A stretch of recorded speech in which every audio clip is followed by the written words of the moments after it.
Malam ini kita membahas tentang 4G yang kalau dalam handphone kita atau smartphone kita itu salah satu akses agar kita lebih cepat dalam mendownload atau dalam menjalankan aplikasi di handphone kita.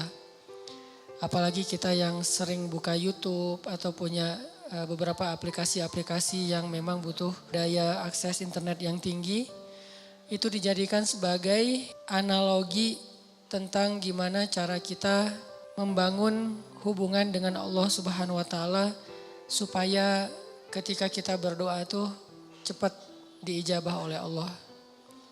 Supaya ketika kita ada masalah cepat dapat pertolongan dari Allah. Supaya ketika kita dalam kesulitan Allah segera menurunkan keajaiban dan jalan keluar. Dianalogikan dengan 4G. Dalam bahasa lain tuh bisa dibilang ini adalah wasilah. Gimana cara membangun wasilah antara kita kepada Allah Subhanahu wa taala sehingga aksesnya cepat. Sehingga loadingnya cepat. Makin berat masalah kita bukan semakin lambat loadingnya, harusnya semakin cepat. Karena ketika masalah kita berat kan kita butuh pertolongan lebih segera ya. Gak bisa ditunda. Nah gimana cara membangun wasilah atau akses itu kepada Allah Subhanahu wa taala bahkan lebih daripada 4G. Sebelum itu saya pengen nyampein beberapa contoh kisah orang yang punya 4G ke Allah. Yang punya wasilah yang bagus kepada Allah Subhanahu wa taala sehingga ketika mereka butuh Allah, Allah segera menurunkan pertolongan dan keajaiban dalam hidup mereka. Salah satunya adalah cerita Ibrahim bin Adham. Kita tahu Ibrahim bin Adham ini salah satu tokoh tasawuf yang dikenal di antara para ulama bukan dengan keilmuannya, bukan dengan hafalan hadis-hadisnya, bukan dengan fikihnya, tapi dengan kedekatannya kepada Allah dan diijabahnya doa dia. Ini Ibrahim bin Adham. Secara status Ibrahim bin Adham ini emang orang miskin. Bahkan bisa dibilang fakir. Tapi secara realitas kalau kita baca kisah beliau gak pernah kekurangan. Beliau gak pernah kesulitan.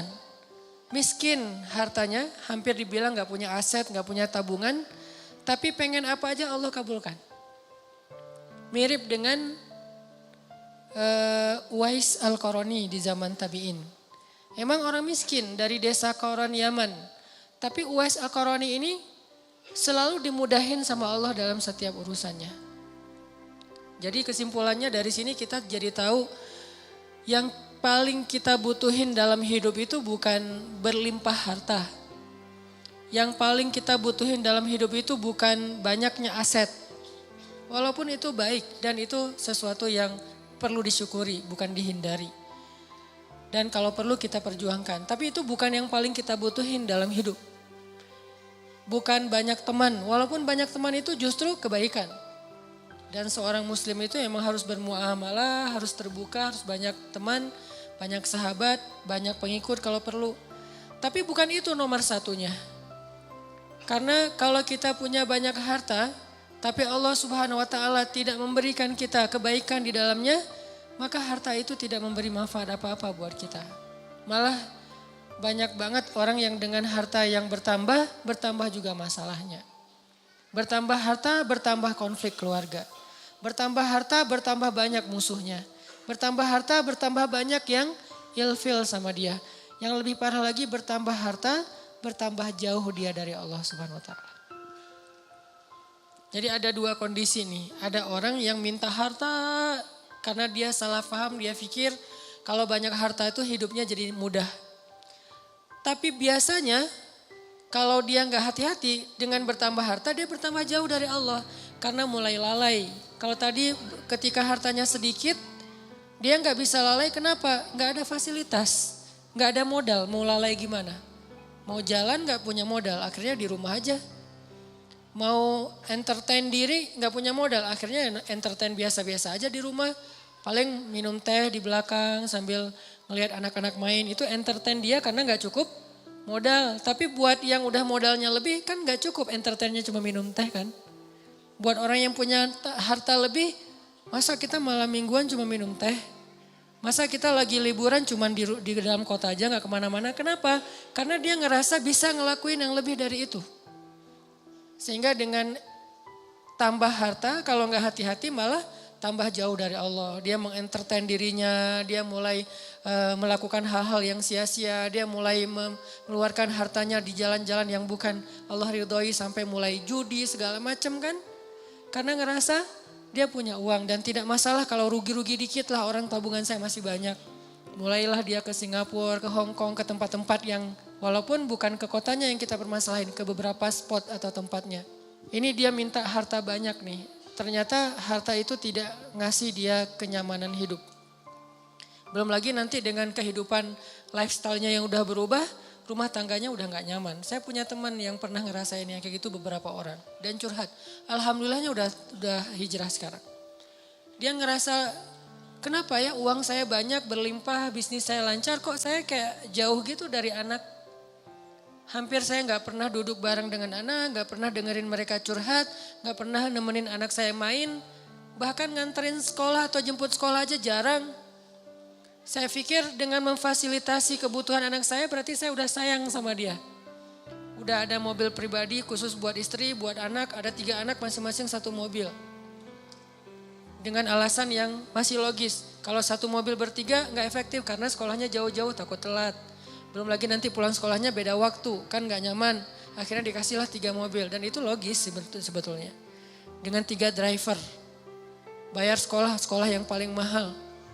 Kemudian di rumah masing-masing kamar tuh ada entertainnya dengan layar besar, layar datar gede dan segala macam, ada game segala macam. Pokoknya kehidupannya tuh udah sangat terfasilitasi, tapi kok nggak happy.